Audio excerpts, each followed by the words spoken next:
another beautiful Sunday afternoon. Thank you for joining us on today's edition of the program From the Territory, reaching you from the studios of NTA Channel 5, Abuja.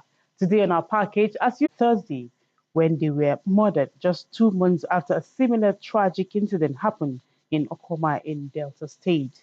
He says this unwarranted, barbaric, and evil act stand condemned and should never be condoned and tolerated in our country.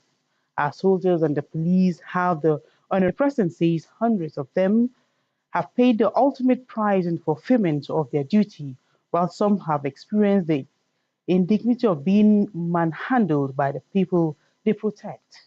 President Tinubu says soldiers surely do not deserve the mindless attacks by unruly elements in our society, stating that the federal government will come down heavily against those who have made it a habit to needlessly attack the officers and men of our armed forces.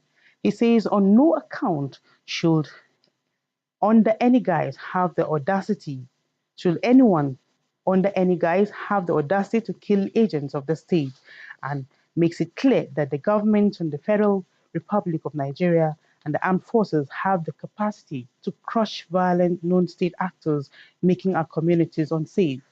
President Tinubu urged security agencies not only to fish out the masterminds and perpetrators of the Aba attack, but also those calling on people to stay at home.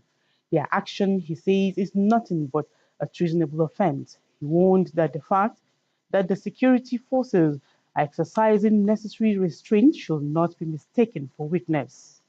We are working to build, he said, that they are working to build a peaceful and harmonious society, but nobody should wantonly taken, says President Tinubu.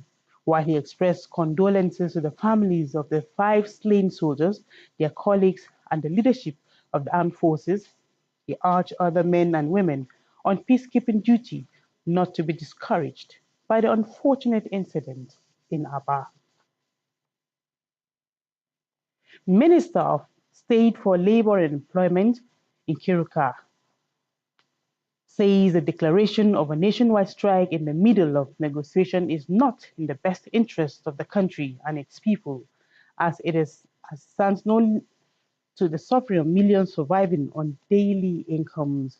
She says government has consistently demonstrated commitment and goodwill through negotiating the new national minimum wage with peaceful or with careful proposals, taking into account the country's economic realities and incorporating innovative solutions. To the minister, a new minimum wage must not lead to widespread job losses, particularly in the organized private sector, which employs the bulk of the nation's workforce.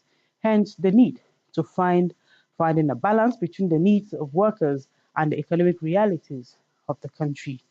Nkiruka urged the workers' union to reconsider their decision and continue engaging in constructive dialogue to find a solution that will benefit everyone. And still counting on the achievements of President Tinubu's 1 year in office, a group known as Democracy and Continuity Good Governance gathered to show him support in his quest for a better Nigeria. Kama brings us details. Let's dive right into some news from this recent conference held by the Demo and Continuity Good Governance Group.